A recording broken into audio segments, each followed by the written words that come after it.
And one of the questions I have for you in terms of inserting critical race theory into some of these vehicles or Trojan horses, like something such as social emotional learning that may have been developed with good intentions, once the virus gets in, is it possible to separate it again? So, for example, the bureaucrats in the North Carolina Department of Instruction will say, no, there's no CRT here in social emotional learning. We're just using the very basic surveys that don't have the identity matrices on it, just to make sure that that allocations are going to where they're supposed to go. So can any parent trust that at this time in this year in education? Or is there any way to expel the virus, or does the whole thing just need to crumble?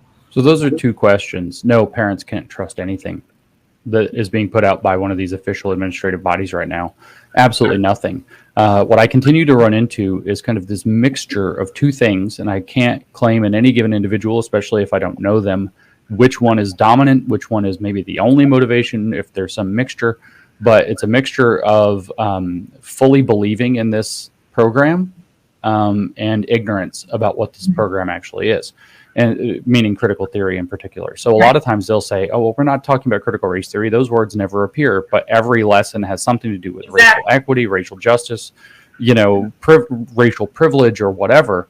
Any of this identity-based stuff that's talking about equity, privilege, etc., is carrying this, that the viral DNA or RNA or whatever is in there.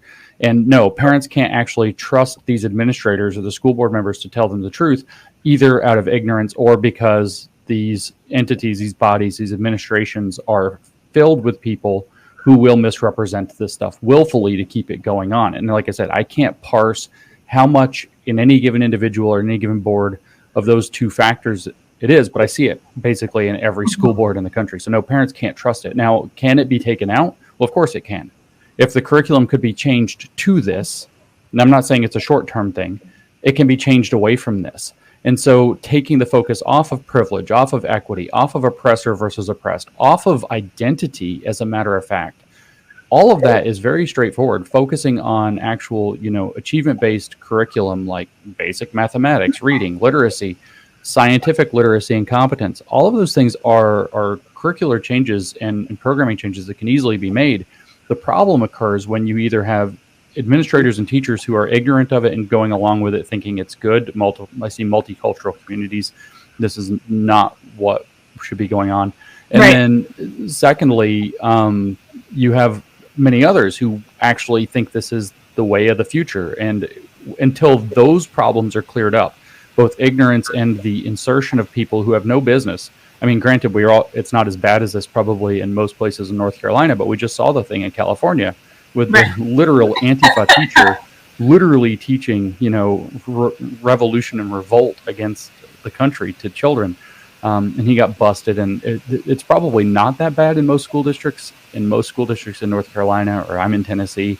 But you do have people who are on board with this, who are present, who infiltrate these administrations. So there is no trust. And until that problem can get cleared up by putting more trustworthy people into the positions of administration and school boards and power, and starting to do some kind of an audit on curriculum and on teachers and on everything related to it, the problem's going to persist.